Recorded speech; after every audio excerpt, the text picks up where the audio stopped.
Halo Bray, kembali lagi di gaptek.id. Jadi di video kali ini gua pingin bikin konten rekomendasi kartu grafis atau GPU lagi nih. Ini juga berkaitan dengan update harga di bulan Juli 2022, tepatnya pada tanggal 18 Juli 2022 pada saat gue bikin video ini. Gue bikin video ini karena memang ada beragam kartu grafis yang memang harganya turun.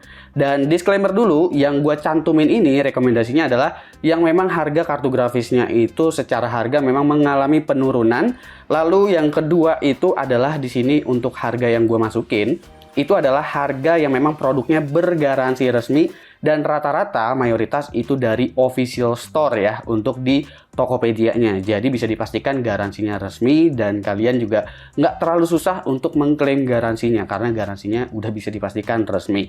Dan kalau kalian punya atau nemu toko yang memang harganya lebih murah daripada gua, kalian juga bisa share di kolom komentar. Atau mungkin nggak ada list yang gua lupa masukin, atau mungkin memang gua nggak kecari aja gitu pas gue lagi ngeriset, pas gue bikin video ini. Kalian tentu boleh aja nambah-nambahin gitu, bang kasih tahu gitu ya, ini ada juga nih yang VGA card ini harganya turun gitu, udah update harganya gitu-gitu. Jadi nggak perlu ada tim mendang-mending. Dan di video ini juga tentunya nggak ada benchmark ya, palingan ada beberapa opini pribadi gue aja yang memang keluar dari mulut gue. Jadi ini benar-benar subjektif sebenarnya videonya. Gue akan mulai dari seri yang high end dulu, dan menurut gue ini bukan peningkatan, tapi penurunan harganya ini luar biasa jauh, yaitu adalah RTX 3090 Ti. Yang pertama ini adalah dari Gigabyte dengan Extreme Water Force dengan harga 27,5 juta rupiah. Tentu ini hal yang menarik banget ya untuk Extreme Water Force karena ini adalah varian tertingginya. Tapi agak aneh emang, karena selain versi Water Force, ada versi Gaming OC yang harganya bahkan sama persis.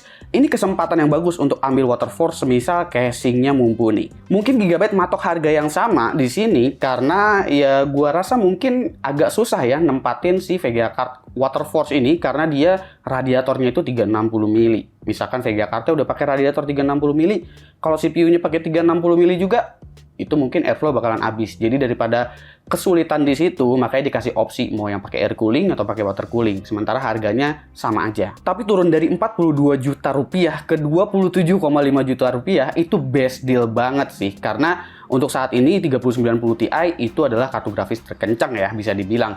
Dan ya bisa dibilang NJT juga after sales-nya itu sangat-sangat baik, dan bahkan Gigabyte punya garansi 3 tahun. Jadi buat para kaisar-kaisar yang ngincer 3090 Ti saat ini, Gigabyte nempatin harga yang bener-bener murah untuk kelas 3090 Ti.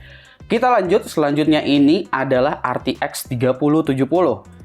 Yang pertama ini adalah dari Asus KO dengan harga 9,4 juta rupiah. Ini menarik banget ya karena ini bukan varian terendah loh untuk versi KO itu. Mungkin ada di bawah TUF Gaming sedikit, bahkan mirip-mirip dengan TUF Gaming. Lalu ada MSI Ventus dengan harga 9,9 juta rupiah. Jadi bebas aja untuk pilih kedua ini, keduanya punya after sales yang oke kok. Tapi secara harga ya emang Asus paling murah. Ini best deal banget untuk RTX 3070 karena di angka 9 jutaan. Lalu selanjutnya ini adalah AMD Radeon RX 6600 XT. Gue di sini cuma masukin satu aja, yaitu adalah ASRock Challenger dengan harga 5,99 juta rupiah. FYI, 6600 XT ini posisinya ada sedikit di atas RTX 3060 loh ya. Ya tentu di luar kemampuan ray tracing dan AI-nya. Untuk yang masalahin encoder, tenang aja, untuk RDNA 2 di atas 6500 XT itu encodernya aman. Jadi buat kalian yang mau editing, yang mau live streaming, itu sebenarnya udah oke banget. Apalagi AMD juga punya HEVC H265 ya, yang dimana itu efisien banget untuk dipakai live streaming semisal internet kalian kentang. Tapi untuk kalian yang nyari kebutuhannya untuk 3D animation atau kalian animator 3D pakai Blender segala macam, memang ini masih kebanting dengan Nvidia, gue akuin, karena software Blender itu masih benar-benar kuda sentris banget. Sementara kalau kalian pakai Adobe, pakai DaVinci Resolve atau pakai OBS, itu sebenarnya aman-aman aja pakai RDNA 2. Next kita ada Radeon RX 6600 dengan harga 4,98 juta rupiah. Gue juga di sini masukin ASRock Challenger.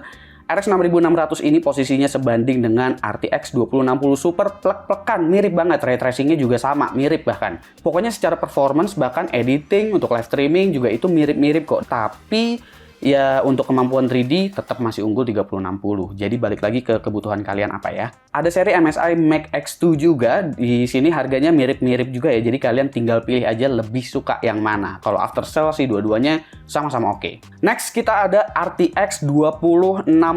Ini menarik banget nih RTX 2060 karena yang gue masukin di dalam list ini adalah dari Asus, dan Asus ini punya harga yang benar-benar terjangkau saat ini untuk ukuran RTX 2060 dengan seri Asus Dual Evo di harga 4,4 juta rupiah. Ini terbest deal saat ini. Bahkan di Nano Komputer itu udah sampai laku 100 lebih gara-gara ini 2060 turunnya plek-plekan abis-abisan. Jadi buat kalian yang ngincer RTX termurah saat ini ya 2060 gitu. Jika dibandingin dengan RTX 3050, 2060 itu sedikit lebih unggul kalau misalkan dipakai buat main game. Tapi semisal kalian mau pakai untuk 3D animation, itu sebenarnya masih lebih unggul RTX 3050 karena kapasitas RAM-nya itu lebih tinggi dan dia punya CUDA core yang jauh lebih tinggi juga. Tapi kemampuan gamingnya 2060 masih unggul tipis daripada 3050. Jadi sikat mendingan sekarang. Next ada Radeon RX 6500 XT. Yang gue masukin di sini adalah ASRock Phantom Gaming dengan harga 2,99 juta rupiah. Ya, gue masukin ini karena memang menarik banget ya. Karena harga 2,99 juta rupiah ini adalah harga dari Radeon RX 6400 kemarin. Sementara Radeon RX 6500 itu start dari 3,5 sampai dengan 4 juta rupiah. Jadi ini juga best deal, cuma dengan catatan buat kalian yang live streaming, kalian yang editing dengan Adobe atau DaVinci Resolve, itu mungkin akan sedikit lambat. Bahkan untuk OBS itu kalian nggak bisa pakai sama sekali. Jadi CPU yang memang dijadiin encodernya. Karena memang si Radeon RX 6500 XT ini nggak punya encoder sama sekali. Cuma buat kalian yang mau game kompetitif ya, mungkin kalian main Valorant gitu kan, mungkin kalian main Dota, main CSGO, main game-game e-sport dan beberapa game AAA dengan setting yang menyesuaikan, Radeon RX 6500 XT ini bisa banget diandalkan. Next yang gue masukin adalah GTX 1630 dari Zotac dengan harga 2,78 juta rupiah. GTX 1630 masih masuk list di sini dengan disclaimer khusus, yaitu khusus bagi kalian yang pingin bikin stream machine atau PC encoder. Jadi yang perlu PC editing dengan budget yang terbatas di luar editing 3D animasi ya, atau sebagai stream PC, semisal kalian pakai capture card, terus kalian mau streaming lewat PlayStation 5, lewat PlayStation 4, atau mungkin lewat device lain, PC-nya bisa diandelin buat kebutuhan broadcasting. Karena si GTX 1630 ini, meskipun secara performa bahkan di bawah RX 6400, yang gue baca-baca di reviewnya, gue sih ini udah ada juga ya. Gue pengen ngetes juga gitu, memang bener apa enggak.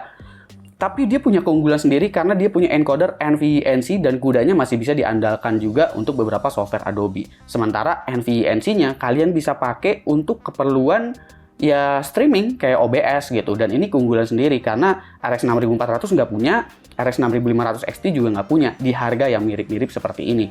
Jadi ini GPU akan cocok banget bagi kalian yang memang pengen bikin PC khusus untuk sebagai stream machine-nya aja, bukan main gamenya di situ, streamingnya di situ, bukan untuk seperti itu peruntukannya gitu. Dan mungkin bisa juga kalian pakai buat jadi VTuber, semisal buat cuma free talk doang, harusnya masih sanggup kok. Tapi di budget yang mirip-mirip, semisal kalian kebutuhannya itu lebih banyak main gamenya, gue nggak live streaming, gue nggak editing juga, tentu pilihannya adalah Radeon RX 6400. Tapi harganya ini mirip banget dengan Radeon RX 6500 XT, karena meskipun turunnya ini masih di angka 2,79 juta rupiah untuk seri MSI Aero ITX. Harganya emang turun dari 3 juta, tapi ngeliat selisihnya yang sangat tipis dengan RX 6500 XT, jadi buat yang spesifik ke gaming, gua sih lebih merekomendasikan ke RX 6500 XT. Sementara kalau kebutuhan kalian lebih banyak di editing atau mau jadiin PC-nya streaming machine gitu ya, cuma untuk sekedar stream aja, ya pakai 1630. Gua rasa segitu untuk rekomendasi kartu grafis atau GPU beserta update harganya pada tanggal 18 Juli saat gue bikin video ini. Kira-kira menurut kalian gimana? Apakah kalian juga punya rekomendasi harga atau produk? Silahkan tambah-tambahin aja di kolom komentar ya. Mau berantem-berantem juga boleh. Mau mendang-mending juga boleh. Silahkan ramein aja kolom komentarnya. Oke, segitu aja. Buat kalian yang memang kepingin beli semuanya, linknya udah gua taruh di kolom deskripsi ya. Atau di komen pin komen ya. Nanti gua taruh di situ semua link pembeliannya untuk mempermudah kalian mana aja tadi yang masuk sebagai referensi gua. Oke, segitu aja dari gua. Jangan lupa like, share dan subscribe jika video ini menarik buat kalian. Follow sosial media gua kalau lu kepo sama apa yang ada di balik layar Gaptek. Beli juga merchandise Gaptek kalau kalian ingin support Gaptek dengan cara lain. Ada beragam teaser di sana, silahkan cek link di deskripsi kalau emang kalian mau beli. Gue Subki dan seperti biasa sampai jumpa di lain kesempatan.